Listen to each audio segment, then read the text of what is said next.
And welcome back. Thom Hartmann here with you, and in the studio with us live, and that has a kind of a dual meaning today, is Tim Carpenter. Tim Carpenter, the founder and co-founder of Progressive Democrats of America, pdamerica.org, one of the great organizations that is not part of the Democratic Party, totally independent organization that is working for peace and for national health care, among other things, but principally those two things. And Tim, I didn't mention it on the air the last time you were on, but you 4 months ago had been given 4 months to live. Well, I was diagnosed with a recurring melanoma cancer in May when I was with you, and I think one personal celebration is I was given a limited amount of time if I didn't get a bridge drug, and I did, and I'm here and excited to be here, and thank you for having us back once again, and this time with a victory, not just with some down news, but good news that we have to report today. So thanks for having us. Well, with regard to the medical news, just to wrap this up, it looks like the tumors are shrinking. You've got this new wonder drug, and they're going to do surgery. They think they're getting down to the point. At this point in time, there are no guarantees. Certainly with cancer, it's day to day, but the good news for me is that I've been able to get on a bridge drug. Unfortunately, millions of Americans who don't have the opportunity, but I did fortunately get on a bridge drug. A wonderful team of oncologists working with us, and things are hopeful. The last PET scan shows that the tumor is definitely shrinking, and some of the concerns that I wouldn't be able to get some surgery to help out are moving. So there you go. It's a good day of celebration. It is, and please keep Tim in your prayers. He's been in mine. So Tim, Progressive Democrats of America, there's a victory there too.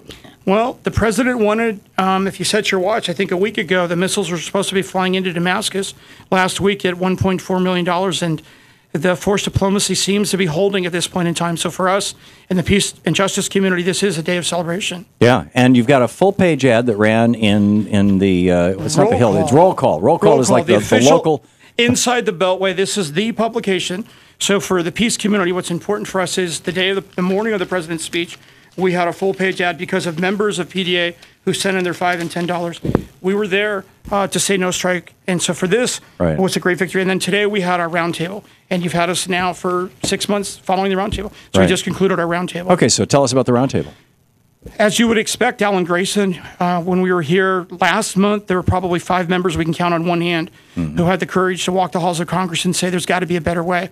Barbara Lee, Alan Grayson, Mark Pocan, Jim McGovern, Congressman Conyers. Barbara Lee, of course, was the leader of the effort to talk about diplomacy. And in that time now, through the president's speech and the work of millions of people who took to the streets this past Monday, over 225 candlelight vigils across this country, the American public said no to the president, and the president backed down, came to Congress, and here we are. We just left the halls of Congress. We met with Keith Ellison. We met with Alan Grayson. We have a 30-day, at least hopefully indefinite reprieve. No vote on Syria, and we're hopefully going to give diplomacy a chance. So it's a real celebration. It really is. This is so different. I remember, when George Bush announced that he wanted to go to war in Iraq, and over 1 million people went into the streets worldwide, and he basically just thumbed his nose at all of us. I mean, it was the largest anti-war demonstration in history.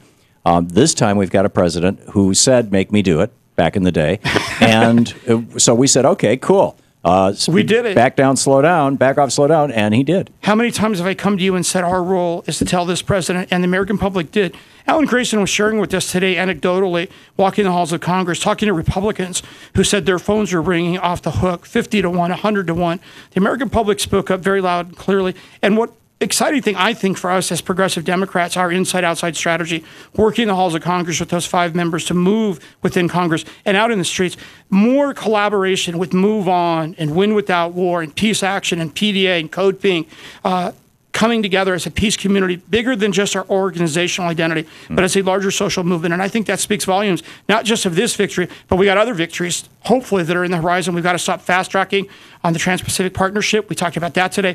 So there's a real coming together that's we had in our meetings today with members of Congress and those working the inside-outside. It was a good day. Is PDA involved in environmental politics at all? Absolutely. We just again today, we're organized by issue organizing teams, and we have a team working across the country on the whole question of the carbon tax, the whole question of fracking and the work that's going on there. We had Congressman Holt today talking about the fracking question, what we can be doing in Congress, more importantly, what we can be doing in our local communities. But PDA is very much involved. We believe very much that we have to move to a green economy. We've got to shut down the nuclear power plants. We've got to get rid of coal.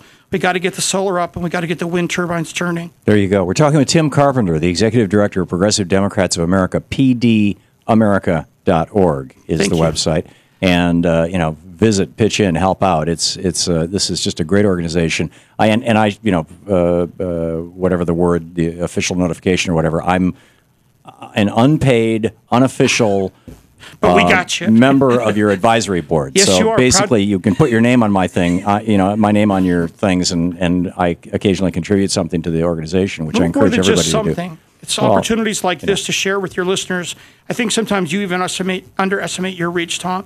There are people that are part of PDA that have organized chapters because when we ask them, how did you find out about PDA? I can tell you 6 out of 10 times. And a general public, when we ask Thom Hartmann's show, wow. I think you have more of a reach than you realize. And we're proud of our advisory board. It's made up of folks like yourself on the outside and the inside members of Congress we spoke of that are part of that. Raul Grijalva, right. The co-chair of the Progressive Caucus, yeah. Tom Hayden, who wrote the letter. One of the reasons we feel, and Alan Grayson confirmed this, 225 activists took to the streets, went to their congressional offices, met with their members of Congress, and put a letter in front of them that Tom Hayden wrote and said, we don't need to strike, we need this in regards to diplomacy. And that's the kind of activism. And those are the members of our board that are making a difference, like yourself with Tom Hayden, Medea Benjamin from Code Pink, we talked about earlier. Yeah, Medea is a real warrior.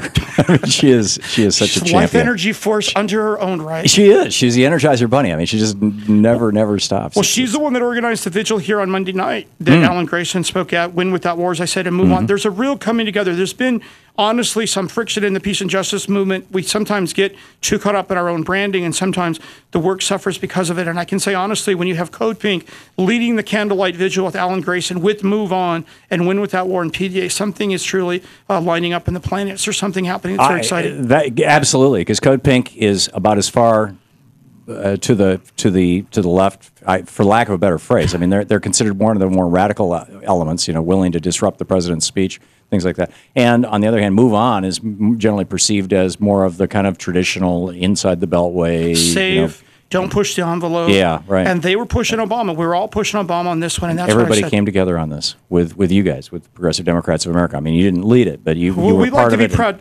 Our joke within PDA is we move on. So if we can get out front and move on, we're very happy with that. And that's a marvelous thing. I mean, this is one of the reasons. Actually, the only two national organizations that I have said you may use my name is Progressive Democrats of America and MoveToAmend.org. Well, that's honored. it. And because I think that there's a couple of really clean organizations that are really largely volunteer run and that are doing work on the ground and get it and are actually having an impact, and you're one of those two organizations. And in the area of peace and social justice and everything else, I mean, what Move to Amend works on is it's the structural stuff. Let's amend the Constitution. Well, Citizens United has to be overturned. We work closely with them. There's free speech for people. There's a number of groups, but Move to Amend is certainly one of the groups that's been out front for a long time. Yeah, they have. So we have a minute left here, Tim. Tim Carpenter, we're talking with the Executive Director of Progressive Democrats of America. What's the next step? What's the call to action? What do you say to our listeners and our viewers about what they can do and what you're going to be doing? Well, when I began with you, our letter drops. This is an opportunity, the third Wednesday of every month. Go to your member of Congress with a letter specifically on the progressive legislation, whether it be single-payer, Citizens United, or the war, potential war in Syria. We're going to be back out delivering letters. Visit the website, pdamerica.org. Learn more about the trans partnership, the TPP. We're going to be working a lot on that, on fast tracking, on the trade agreements. That's the most urgent thing that we need help with. But most importantly, just in the last couple of seconds, visit the website, sign up. If there's something that spoke to you today, be a part of it. Be a part of this growing movement. We work inside and outside, as we said, and PDA is part of the larger social movement. So collectively together, we can make a difference. And I thank you again, Tom, for the opportunity to have us and to be a part of the community. Thank you. You are always welcome here, Tim, and I hope for many, many years you are. Thank you. I'm going to give it my best shot. You are a part of this organization, indeed. Tim Carpenter, the Executive Director of Progressive Democrats of America, pdamerica.org. PD as in Progressive Democrats, America as in, us.org is their website. So check it out. Tim, thanks again for being with us and for the great work you're doing. Thank you. We'll be right back.